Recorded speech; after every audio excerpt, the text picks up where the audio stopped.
Oh, God. Good thing that's like all I was watching. What if I was just like doing something inappropriate there? I was watching Nikki Bella talk about Artem. I wouldn't expect anything super crazy from you. It's only 10 o'clock, so you know? No, that's the thing. I feel like I'm like, actually, that's true. I'm weird in the morning. I come alive at night. That's when my like true authentic self comes out, is around 6 p.m. Same. Well, in true Gemini fashion, I'm like, I have duality throughout the day. So in the morning, I'm like much more introspective and like me time and like in my head and you know, sussing that out. And then post work or like nighttime, I'm much more social, fun, all that sort of stuff. So I get it. I'm Gemini as well. And that is so me. Okay. Interesting. How did I just figure that out now? I'm like in the morning, you're right. I like do a little meditation. I think about like certain things. I do gratitude. I go do a workout and I like slowly get into my morning. Yep. And then at night, I'm like, let's go. Yeah. That's amazing. It's so good to see you. Lovely to see you as well. How are you? I'm surviving, not thriving. And that's cool. and that is okay. Yeah. I like that you're honest though. I like when when people ask you how you are, I feel like it's always like I'm good, I'm great, like, but let's, you know, there's nothing wrong with being honest, and we're allowed to be just okay. Yeah, I am. I'm okay, and it depends on the day, but usually I'm doing okay, and I feel like that's majority of people, but I always call it like elevator talk. Like if I'm in an elevator, I'm probably just going to tell you I'm good. But if people like really ask me how I'm doing, I'm like, I'm going to give you an honest answer. And sometimes it's going to be like, oh shit, I'm sorry I asked. Cause I'll be like, you know what? I'm actually like, I'm PMSing. My period's about to start. I am really grumpy and irritable. So don't piss me off. Noted. Okay. I'm really, like we were saying, not like the best morning person, but I'm telling you, when I knew I was podcasting with you, I was like, I'm excited. I got out of bed and I was like, I'm going to get pumped up by Cody today. I love that you're putting out a book. I love what it's about. I love just your energy, who you are, and I like how real you are too. So I'm excited to talk to you and hear all about this book. And last time we podcasted, obviously you were on Dancing with the Stars, and I remember you were so tired, which is obviously understandable, but you also like were mid-COVID. It was like that time that you had COVID, had to do the home performance and so exhausted. But oh my gosh, do you still just think about that time and be like, that rocked my world? I mean, Dancing with the Stars was just like such an interesting period of my life. I know you can relate, you know the experience well. Everyone always asks me about it. I'm like, listen, it was one of the hardest things in my life. I'm so glad that I did it.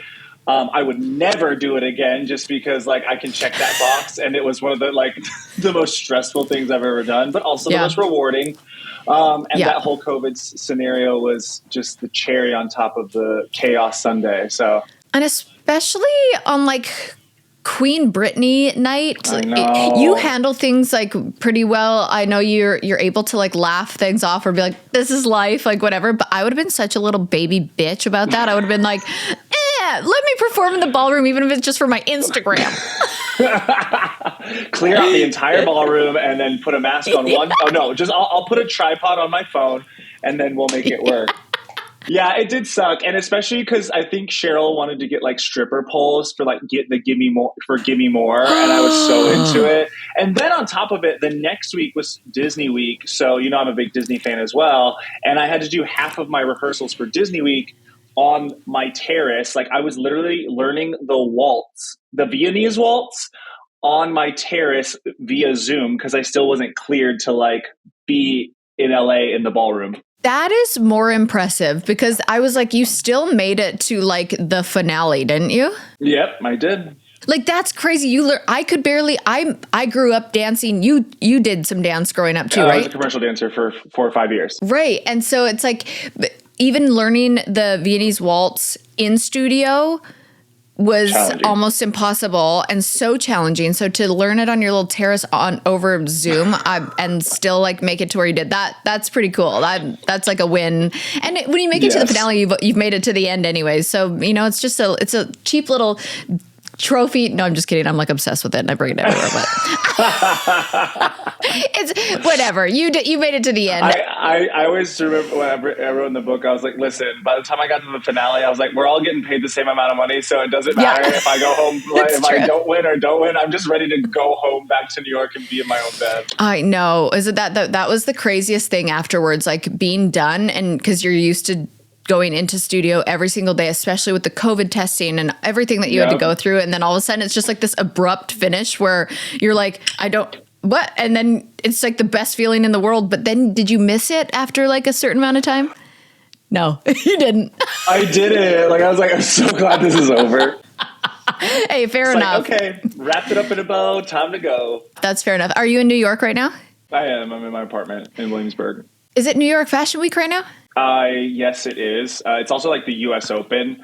I have been invited to Fashion Week parties, but I am with the book tour coming up. Like, I need to be in bed at a decent time and get my rest and chill out. So no drinking and dancing for me for a while. Oh, goodness. It is a grind doing like a book tour. It's a grind to even write a book. I mean, congratulations on that, because that is a lot of like, even if you have people helping you, it is such a journey. And not only to just like have your head down and be writing this book every single day and put all your time and effort and energy into it, but you're reliving things that you've gone through in your life and like going back and like really putting yourself mentally in the position of like your childlike self and what you've been through. Yes. And I feel like that can be super exhausting and rewarding. Again, kind of like Dancing with the Stars, but more like maybe a little more traumatic. I don't know. How is that process for you? You know, it's super cathartic. It's super vulnerable, but like you said, in like a challenging way and like a sticky kind of way, but also in a really lighthearted, fun way, because you get to, like you said, it's almost like a little Disney World ride through the timeline of Cody Rigsby, because you like go back and you're just like, oh my God, that happened and that happened. And then, oh, that happened. And you just kind of relive these memories. And, in a way, some of it's therapeutic because you get to let some of it go again, and also remind yourself that the things that were hard don't affect you anymore, which I think is such a sign of healing and growth and evolution. And then you get to celebrate the wins in life as well and reflect on those. And it brings a lot of joy and it gives you a lot of perspective, because, you know, you think back 36 years and I know what my beginnings were, dealing with like, you know, homelessness, you know, two parents that were addicts, all of that, and then recognizing that now I'm here. I've been on Dancing with the Stars. My face was on a yogurt bottle. I'm writing a book. Like, you know, it's like really cool shit. And I'm like, oh, awesome. Like I've done pretty well for myself and I'm proud of that. You should be. Isn't it fun to have that perspective and go, oh, everything that shaped me brought me to where I've arrived at the place I'm supposed to be. And now I see obviously the benefit of hindsight. It's just like such a beautiful perspective to be able to, kind of like appreciate everything that you've gone through in your life and celebrate where you're at now. And, so the book was inspired from your XOXO Cody series that you did that on the Peloton bike, right? Yes, absolutely. So it's been a ride. It's been a signature series for me, at Peloton for about 3 years now. We did the first 4 February of 2020, right before the pandemic, and it was like really successful. And so we took that format of, you know, having people send in their questions about relationships and self-love and like infuse that into the book. So, you know, the book is really like half memoir, a quarter relationship advice, a quarter life advice. And, you know, at the same time, it's vulnerable, but we balance it out with a lot of levity, a lot of humor, a lot of silliness, a lot of stupidness. And yeah, that's kind of where the genesis of this book came from. You little Gemini, you. That sounds like a book I would write too. Like some chapters would be so deep, and then other chapters I'd be like making fart jokes, and then other chapters I'd be like, you know, like I feel like that's so us. But you know, you put out so many thoughts and feelings and your humor and everything into it, but how did you decide what aspects of your life you wanted to share? Like, where did you even begin? Because I can imagine that would be, like we said, an emotional process too. Yeah. You know, I think I just tried to find the cornerstones of like where I really felt like what made me, what my foundation was, and what parts of my story were really, I don't know, interesting and important. And I think as far as like my career goes, I think people don't realize like I was like a commercial dancer before. And I also was like a really big hustler in New York City, like cater waiting and working at bars and doing odd end jobs. And really that Peloton was, thrown into my lap as in a space of like luck and chance, but that honestly, I did a lot of work and had the foundation ready for that opportunity, which I think is really the best equation for success is like luck plus hard work. And then you kind of like get there.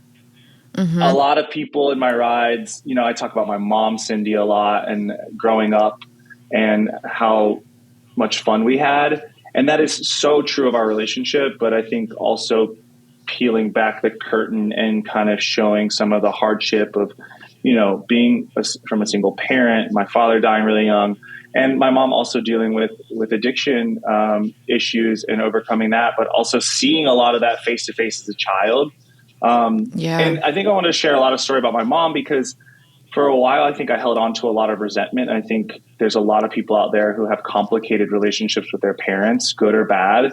And I really wanted to show how I went into that, whatever the resentment that I had, I went into it face to face and overcame it and let it go so that I could have a good relationship with my mom and just cherish what we have left. Yeah, it's so important. I just like I've done, everyone that's listened to this podcast knows that I've done Hoffman, which is inner child work. And I was thinking about that with your book, just like how even writing the book would be doing some inner child work. But have you ever done any exercises like that to be able to unpack it all? Or are you really able to kind of like do the healing on your own? Oh, no. Like I needed a ton of help. I mean, I've been going to therapy for 7 years. And I think it's so funny when you start going to therapy, you really understand that most of your toxic behaviors or the things that you're still holding on to are so related to your childhood and things that you needed when you were a kid and the way that you were treated as a kid that just have not been let go or healed. And so that's where that light bulb went off in my head. And then I read about it in the book also. I'm a meditation coach and I did a certification, and part of that certification was a week-long silent meditation retreat, which was also one of the hardest things I've ever done. It was super cool. I felt almost like a little Jedi, but that's for another day. And I remember one of those meditations really focusing on speaking to your inner child and recognizing that the people who took care of you are the reason that you're here, no matter how perfect or imperfect it was. They fed you, they clothed you, they took care of you. Yeah. Yes, it was super flawed, but the reason that you're here is because of their really imperfect love, and they're literally doing the best that they could. And that was really healing for me as well. That really is like, I just talked to my therapist about this like 2 days ago about the programming that you have in your brain from growing up. It's like what you see, what you know, it's all you know as a child, and you're literally wired and programmed to think and feel and be a certain way. And to undo that, or to maybe you don't even have to undo everything, but to evolve from it and grow from it, and be like a more healthier version of yourself, you have to unlearn so many things, which is so hard to do. And again, because you are programmed that way. So it's so impressive now that you're just like, well, I became like famous from Peloton and went on Dancing with the Stars. I'm writing this book. Like, it's just so cool. It's so cool that you can like appreciate all that and celebrate yourself. Because like just so many stories that you have too. I feel like you've lived so many lives, which I feel the same way. I feel like we're very similar in certain ways, not only just Geminis, but like we both knew we were going to like do something bigger or like be somebody, like, even if that sounds cocky to people, like you just have this gut feeling, and just like things that you write about, you're like, this feels like it's out of a movie. Like some of the stuff you've been through, like I don't know why this one really hit me, but the cat jumping out of the window, like that would have really sent me into another dimension of like, I really feel for the cat. Yeah, that's like one story that I've like thought of my entire life, and me and my mom joke about it all the time. Like, and I remember in that moment, like we're moving across the country. My mom's the car's AC broke. We had to let the cat and the dog out of the like, crate because to get some air. And this bitch this cat was like, y'all, I can't take it anymore. I'm out. And as I look to my right shoulder, this bitch is flying out of the window, hits the median, and just keeps running. And it almost was a little offensive. I was just like, wow, it was that bad. Like, we fed you, we took care of you, and you couldn't take it anymore. Wow. She was like, I'm out. Boom. I'm out. Yeah, enough's enough. I'm done. You're like, should I join you or am I? I need to pull over, Mom. Let's go. I can't do this anymore. Oh my gosh. I mean, that story would stick with me too. I feel like sometimes I'm a broken record just telling you guys how I'm always busy. I feel like we're all busy, but I do keep talking about how busy my fall schedule is about to be. And if you're like me, a busy schedule doesn't leave you with a lot of time to spare. So with HelloFresh, you don't need to spend all night in the kitchen just to whip up a wholesome meal. And with their quick and easy recipes and 15-minute meals, you can already have a tasty dinner on the table in less time than it takes to get takeout or delivery. And of course, a new season calls for new meals. HelloFresh has a fall lineup of delicious dinners and more to choose from. I love fall food. I am so basic for fall in every way. Food especially. There's just something about it. It's comforting. So take your pick from 40 weekly recipes that suit your lifestyle, from veggie to family friendly to fit and wholesome. I actually love to cook, but planning out the meals and grocery shopping takes so much time when I'm already overwhelmed. So HelloFresh saves me. I actually made it for my dad last night. I just don't have to think about it. I just get to enjoy a delicious meal without all the prep work, and there's nothing better than a home cooked meal, in my humble opinion. So get America's #1 meal kit today. Go to HelloFresh.com/50Vine and use code 50Vine for 50% off plus 15% off the next 2 months. That's HelloFresh.com/50Vine and use code 50Vine for 50% off plus 15% off the next 2 months.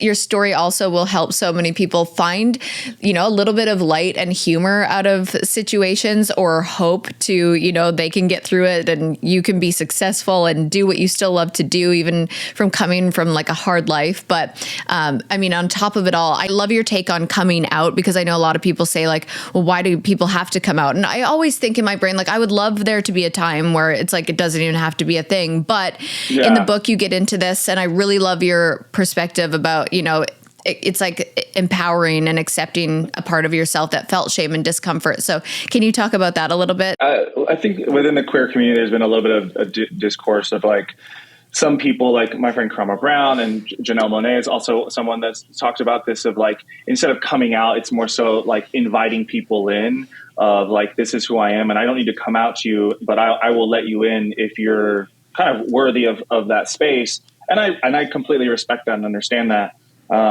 I just think that my coming out was just really impactful for me.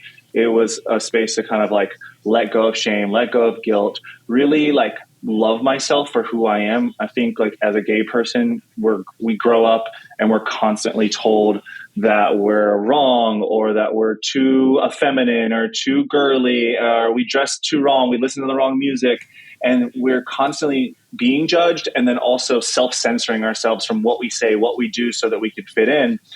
And I think with coming out, you're just like, you're telling the world you're telling the world who you are. You're empowering yourself to own those sort of things. And, the things that we got made fun of, this being super gay, now is like your superpower. You're going to be flamboyant. You're going to paint your nails. You're going to listen to Britney Spears. You're going to own it, and you're going to show the world who you are. And I think that itself also inspires younger people, or just people who haven't accepted themselves, to do the same. And so it has this kind of viral domino effect of like people watching someone else live their truth, be gay as hell, be trans as hell, be lesbian as hell. Like, they see that and they feel like, oh, I can do it too. So, I think we've come a long way with, gay rights in a way, and things as a culture. But I think that having that sense of pride and that ownership is important, because there's still a lot of people who are scared and might need encouragement, or might need to see themselves in somebody else's actions. Yeah, I love that. And it's like almost like it was always weaponized against you. And I feel like there's so many people that don't feel accepted. Like even sometimes being a woman feels like you can't do anything right. And especially in the public eye. So I love that you also have a platform where you're able to share that and encourage others and inspire others, because you have this good duality of standing in your truth and being who you are. And like, being proud of it, but also not taking your life too seriously, which I love that the book is really like about that too. And I love how in the book you say like the reality is we're all just sitting here on a rock in a solar system inside another solar system, and we don't know shit about what else is out there. Yeah. And this might just be a simulation. And I think about that all the time. Like sometimes I feel like I've smoked weed or something because my brain just goes like to this other place of trying to understand what this world is. Yeah. But I mean, they just discovered non-human remains and people aren't even like batting an eye. I don't know. I don't know. Is curiosity about the universe dead?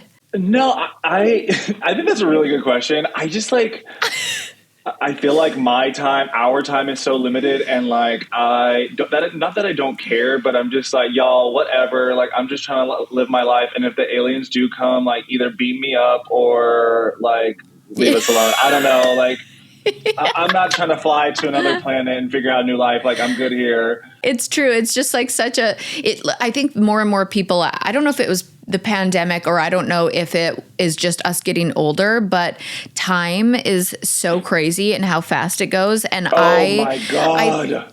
Isn't it so? It feels like we're in like a glitch. It's just zoom. And like the older you get, the quicker it goes. Like you're just like, I'm like, how is summer? It's like summer's over. We're going into the fall. It'll be Christmas, 2 days from now. It just flies by. It's terrifying. I know that's probably what like our parents have always been saying, but it's like, I've gotten to that place where I'm just like, wow, it's zooming by. Yeah, it's freaky. It actually freaks me out. I think about it all the time. And it's so funny too, because I feel like we're also living in this world where it's like, go, go, go and do this and do that. But you want time to slow down, but we're speeding everything up. So it's like even more, like I'll sit in my day and if I hate the time 3:00. I don't know why. It's like this weird time for me where I'm just like, God, I hate the 3:00 hour. And I'm just like, why don't I take that time to slow down and go, I have nothing from 3 to 5 is usually like a dull time in my days. So why don't I like read, go for a walk, like slow down time? Because I feel like I'm always just waiting for it to be dinner, or I'm waiting for it to be bedtime, or I'm waiting for like, okay, I got to wake up, and then I'm waiting for the next appointment. And it's like, I feel like that's another reason time goes by so fast. But I also think we're living in the matrix and there's a glitch in the system or something. I don't know. I wish I do kind of like, I have the same sort of guilt where I'm like, I'm doing so much and I'm so grateful for it. But a lot of time I do want to just like slow down and have my own time and be able to savor life. And I'm hoping to create, I guess for me, it's like, I'm like, so many opportunities are coming. So I feel like I need to take them because I don't know if they're ever going to, come again. Yeah. But I think I'm also realizing I'm just like, at a certain point, you gotta slow down. You gotta savor it. You gotta enjoy it, because life is not all about working and making money and success and all these sort of things. So I really resonate with that. I know, but then as soon as you slow down, you're like, I'm not doing enough, and then it's just like, God, why are we the way we are? The cycle. It's a cycle, but I mean, I do like not taking it so seriously because you realize that life is so short. But how do you remind yourself of this? Like when shit gets dicey or you lose sight of like your true self, or you're in these moments of doubt, like how do you remind yourself that life is short and that we don't have to take everything so seriously? I think I typically like get really overwhelmed at times and kind of sensory overload. So if something is like happening and in a way it can feel like it's the most urgent thing in the world. And sometimes I just like, I feel like, that meme of the dog in the fire? No, I hate it though. It's like a cartoon dog and there's like fire all around him. And he's like, I feel like that dog sometimes where you have to just like kind of sit there and be like, everything is okay. Like don't get engulfed by the chaos, and just try not to, I try to respond, which takes a little bit more thinking and reflection than to react. I feel like when we react, we like give into the chaos. And so therefore we like let it get us. And then in that space, I feel like I remind myself, like, it's not that deep. It's not that deep. It's not that deep. Like whatever is going on right now, it's not that deep. So take a moment, respond, breathe. And honestly, I just try to connect with my friends and find a lot of fun throughout my week, because if you don't have fun, if you're not connecting with people that you love, you are isolating yourself and you are doing yourself a disservice of like reminding yourself of how joyful and happy life can be So that's kind of like my motto or like my formula when it comes to like just not taking life so seriously. It's true, because there are so many, there are serious things that can happen, but the things that we tend to dwell on and overthink aren't that serious. So it's like, save that energy for if something really bad happens and something really serious does happen. Otherwise, you can't, like, I love, and I think I've said this on the podcast before, but like this zoom out theory of like just zooming out and then zooming out again and just seeing how small that moment is. Yeah. I have a hard time with that because I react like really quickly with emotion, and I'm like really trying to work on that. But I don't know. I feel like that probably helps you in so many areas of your life, whether it's friendships, social media, even like when people are taking you so seriously on social media and probably either, bullying or making judgments or anything. Do you let those opinions affect you, or are you also able to be like, it's not that deep? I think it's a mix. Most of the time, like I can deal with, I don't know, if people don't like my class or they think I'm annoying or they think I'm, my opinions are wrong. Like that stuff, I'm just like, whatever. Like it's not, is, you can have your opinions. That's not going to affect me. I can stand in my truth. I think when like my words are twisted or people take what I say and bend it the wrong way, or they let it fit whatever narrative they have in their head about what that means.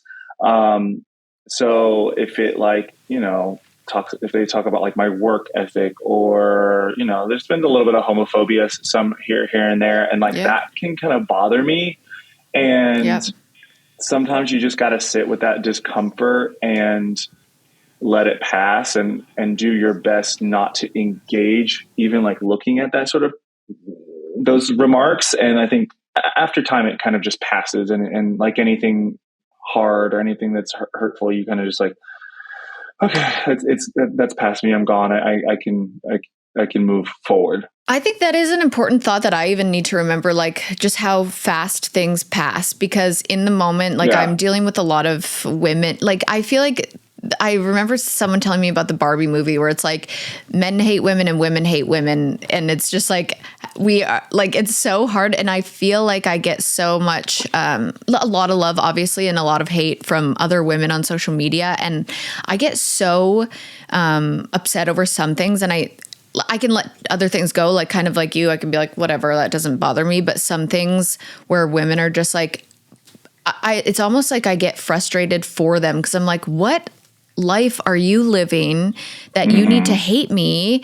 And it just like, but I need to remember that I literally in 2 days, I'll be like, okay, well now I'm going to make a podcast out of it and joke's on you because that's like good content for me. And I'm going to get a professional to speak on this and I'm going to learn from it. And hopefully you and your hateful mind listens to my podcast anyways, and maybe you can learn something from it. But it's such a, it's such a moment that's going to pass. And I always thought that, like, even with breaking up in a public eye and, it's second failed engagement and all this stuff. It's like, yeah, but then, someone bigger like Sophie and Joe Jonas get divorced and it's just another couple and it's another headline. It's another face and everything passes. And it's all about, like, again, what you are doing for yourself that makes you happy. What actually makes your heart happy is being single right now and feeling like, who wants to live a life in a relationship for other people? Like, you have to do what's best for you. Not. You can't do anything for anybody else. And you can't be miserable just because you're afraid of what people are going to think. What people are thinking is always just mostly a reflection. So those people that are 100%. Like upset with me, I'm like, you're probably stuck in your miserable marriage and you're like jealous that I was brave enough to like have respect for somebody and leave in a healthy way and then like not talk shit about them and go live my truth. Like it's always such a reflection.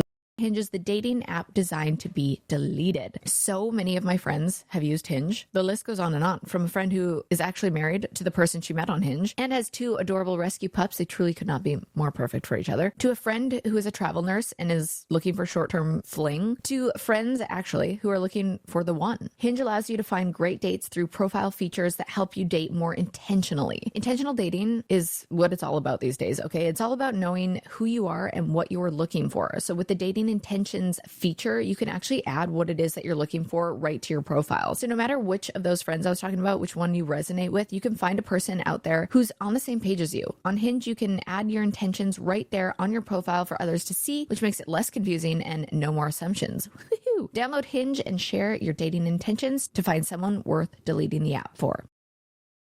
Off the Vine is brought to you by Progressive Insurance. And most of you listening right now, you're multitasking. While you're listening to me talk, you're probably also driving, walking, cleaning, exercising, maybe grocery shopping. But if you're not in some kind of moving vehicle, there is something else you can be doing right now, and that's getting an auto quote from Progressive Insurance. Super easy. You could save money by doing it right from your own phone, just in your hands. Could you imagine? Drivers who save by switching to Progressive save nearly $700 on average, and auto customers qualify for an average of 7 discounts. So discounts for having multiple vehicles on your policy, being a homeowner, and more. So just like your favorite podcast, Progressive will be with you 24/7, 365 days a year, so you're protected no matter what. Multitask right now. Quote your car insurance at progressive.com to join the over 29 million drivers who trust Progressive. Progressive Casualty Insurance Company and Affiliates. National average 12-month savings of $698 by new customers surveyed who saved with Progressive between June 2021 and May 2022. Potential savings will vary. Discounts not available in all states and situations.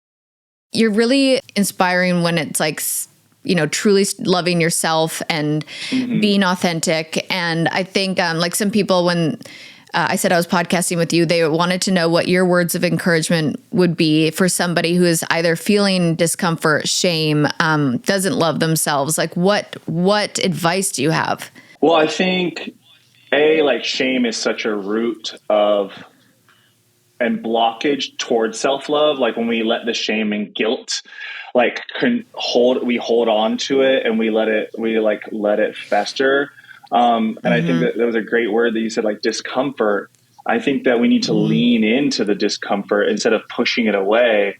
I think a lot of the times, like if we feel shame or we feel uncomfortable about what's going on in our lives, we tend to distract or run away or do something else so we don't have to think about it, so we don't have to feel it. And I think when we like slow ourselves down and we sit there with it and we let it kind of move through our bodies and we feel uncomfortable, it has time to pass. We have more time to be aware of it. We have more time to understand it and accept it. And then when we can kind of build awareness and accept it, we don't let the shame like hold on, and we don't let those negative thoughts have a lot of power.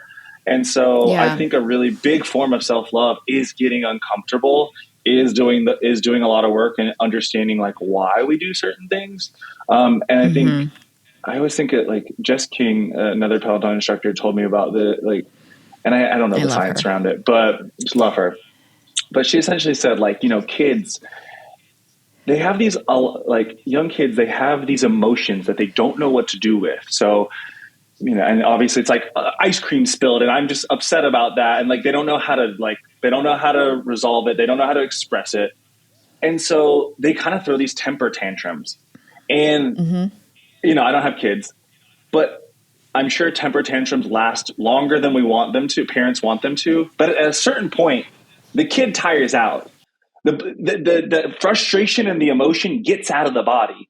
And so sometimes you have to parent your inner child and realize the emotions that you have, you might not be able to control right now, but you got to just let them pass, and you got to have your own little temper tantrum. And I don't mean that in like being toxic towards other people or being reactionary. I mean, just like literally sitting yourself in a corner and letting yourself feel the feelings and letting it pass through you and letting that happen. And I think you can find a lot of like solace. I think that a lot of that, I've reflected on that, and it's made so much sense to me of like, oh yeah, like I can be sad or angry, and sometimes I just need to sit by myself and deal with it on my own and breathe, and it does go away. You know, like at a certain point it goes away. I just got like teary-eyed because I'm like, that is so true, because I feel like that was such great advice, because so many people either numb or work or have a nap or like do something to bury those feelings down. And you're right, like that thought of like a child moves through those feelings because they don't know anything else. So they get it out, which is clearly what a human is supposed to do. Your body knows to get out the emotion.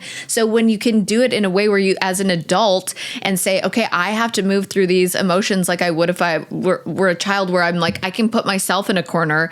I can go cry in the shower. I can go let out these emotions and not not bury them, because how many times after do you feel better after a cry or a little tantrum with yourself, or even like letting out frustration through working out, or certain things that really let it be able to release from your body is so important. And like a lot of times when people say don't go to bed mad, I actually prefer to. I'll go have like a shower and cry it out and go to bed, because usually after that I'm better anyways, like unless it's a serious, obviously, thing that you need to talk through. But like if it's something small, going to bed mad actually makes me get over it, because I wake up in the morning, I'm like, it's a new day. That was stupid, you know? Like, yeah, of course. Well, I'm glad I could share that. I really like that thought. I feel like that's going to help me and probably a lot of people that are listening too. Okay. So let's just switch gears to pop culture, because I feel like you are good at this, and I like to learn, and I always just, I'll scroll and see things, but I'm always like, I can't keep up. Did you see that the Jimmy Fallon show is going through allegations? Do you know anything about this? I just saw it today. I mean, I just saw it today as well, and like I don't really know all of the story. Yeah, me either. Like, no, there's nothing against Jimmy, but I could see it, and only from this place of a little bit of compassion of like, this man has been working for far too long. I mean, I don't know what it's like to be under the public eye and be constantly working like any of these big personalities do, and own a show and it be all on you. And so if you're not taking time for yourself, if you're not, letting go of whatever's going on in your space, it's going to come out and you're going to be hurtful towards other people. Like, I'm not excusing it. I'm just saying, like, it could make sense. We don't know all the information. I barely read a headline. So, it kind of sucks. I hate when people treat other people badly. I really don't like that. Well, because I always try and think about myself and my team and how I treat people. And if I'm, moody or grumpy, or I'm having a bad day, or something's happened to me, like, I know you're supposed to like leave that and, show up and be professional and work, but sometimes that spills over and you're human and that happens. And again, like, I don't know that we obviously don't know the stories of the other people. So it's like, it's not an excuse and you can't do that, but it happens. And then it's like, I wish it could be dealt with in such another way than just to like thrown out to the media, because I feel like the media takes it for like, it's just clickable stuff, where it could be actually a much more serious matter that could be dealt with privately and more like get more out of it that way. But I always feel bad in these situations, because again, you never just know full stories. You never know other people's sides. You don't want to diminish somebody's like experience as a victim, and you don't want to like just throw shade because the headline said this. So that's a tough one. But what about Joe Jonas and Sophie Turner getting divorced after years of marriage? I have a thought, because she was in the industry for I'm like already giving it to. She's been like in the workspace, like Game of Thrones and all that, from such a young age, and that's like all she knew. And now she's all of a sudden a mother of 2 kids, and like, I just feel like she's probably, I don't know what happened, but also I was hoping maybe, did you know anything more? Like, did he do something? Did she do something? Or do we know? I feel like they've kept most of that under wraps. I mean, what have been the other foot since like 8 years, 2016 or something like that? It's been a long time. Yeah. I mean, I've never been in a relationship with someone for 8 years. And even in my own current relationship, like, we've been together for 5. We broke up for a little bit. We got back together.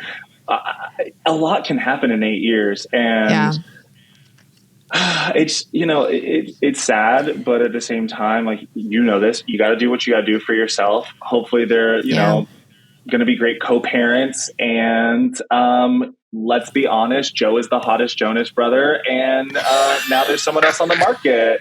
There's a new hottie on the market, and Sophie's also beautiful. Yes, but a new Jonas is on the market at some point, and so ladies, get ready. That's true. Maybe he's my next victim. There you go. Just kidding. Oh God. Okay, wait. Have you been to Burning Man before? I have not. It's not for me. I'm not spending a week of my vacation to go roll around the dirt and be like uncomfortable. I'm sure it's a beautiful experience. Everyone that's gone says it's amazing. It's just not. It's not for me. And with the whole mud debacle, I have friends that were going this year, and I do feel bad, but I did have a little bit of a laugh at it. I will be honest. It was giving like Fire Festival 2.0, Yeah, I was the same way. I was like, and this is why I don't go to these things. And again, I know it's a beautiful experience, but it's good for you, not for me. And that's my motto. Yep. And then the last one, because we have to talk about it. Brittany and Sam divorce. Mm-hmm. Is her book coming out? What is happening there? Didn't she write a book? She has a book. I think it comes out in October. I think I pre-ordered it on Amazon. I'm pretty sure I did. I love how Brittany was like, I'm not showing up. Like, y'all going to use a picture from 20 years ago. Like, she's phoning it all the way, but I respect her for that. She's given us enough. I'm a little bit, I guess I was like really rooting for them. I thought that he was a good guy. I thought that I thought he was pretty understanding, especially when people would be coming for her, being like, oh, you need to take her phone away. She's doing crazy stuff on the internet. And he's like, listen, guys, she was in a conservatorship for 10 years. I'm not going to tell this woman who just got her freedom what to do or not to do on her own phone. And so I had a lot of respect for that. Right. Listen, at the same time, like, this man he was probably kind of broke before he met her, and now he's gonna probably fight tooth and nail to not be like the general manager to Smoothie King next month. So I don't blame him for trying to get his money, but it is a little dirty, Yeah, exactly. I hear you on that. I don't blame him, but also like I'm icked out by him at the same time. So like you signed the prenup. You know what you were getting into. Like, especially, I think we're protective. We're protective of Brittany because everyone's tried to take her money. K-Fed, her dad, her mom, her sister. It's like, let this woman have her money and leave her alone. But yeah, it sucks. We love you, Brittany. We love you, Brittany. Oh, God. And last but not least, I need you to give me your best confession.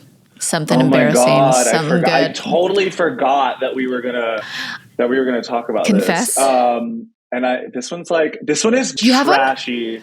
Yeah, this one's trashy, yes. But it's kind of like we're open books, and like I can accept my mistakes. I'm not proud of this moment, but I was thinking, because we're doing a lot of. I was recently for the book tour. Especially, we're having a Peloton event. So I was asking my fellow instructors for bad dating stories, or just like, funny dating stories. And so I was thinking of mine. And it was when I was like 19. I was here in New York for the summer. And I went to this club called Splash, and I met this guy. And I ended up going home with him that night. We fooled around. And the next morning I had to be at work. Like, I had to be at work really early. And I don't know if you've ever tried to take the subway late night in New York City. It's not fun. This man fell asleep, and there was $40 on his nightstand, and I definitely took it to get myself a cab because I was so. It is true, and I've learned I'm better, but it was. Did trashy. Karma get you? Like, did the cab? I'm sure karma got my ass. That happened to me. I have a similar story where this guy, like, I was 18. 18 was the legal drinking age where I grew up, and I was at a bar when I was really? 18. And he was looking away, and there was $100 bill, and I took it and left, and I went to go buy hot dogs outside of the bar, and something happened where I lost the $100 bill and couldn't find it, and then somebody stole my purse 2 days later, and see? I was like, you know what? Karma can happen 10 years from now, can happen 2 days from now, but you just can't pull shit like that. She's always going to get you. Yeah, always going to get you. It was so good talking to you. I love you, and I want everybody to buy your book. So tell everybody where they can get it. Right here, XOXO Cody, An Opinionated Homosexual's Guide to Self-Love, Relationships, and Tactful Pettiness. It's available September 12th. So order it. Go to your bookstore. Get it. I'm on tour. So if you want to catch me on tour, come see me.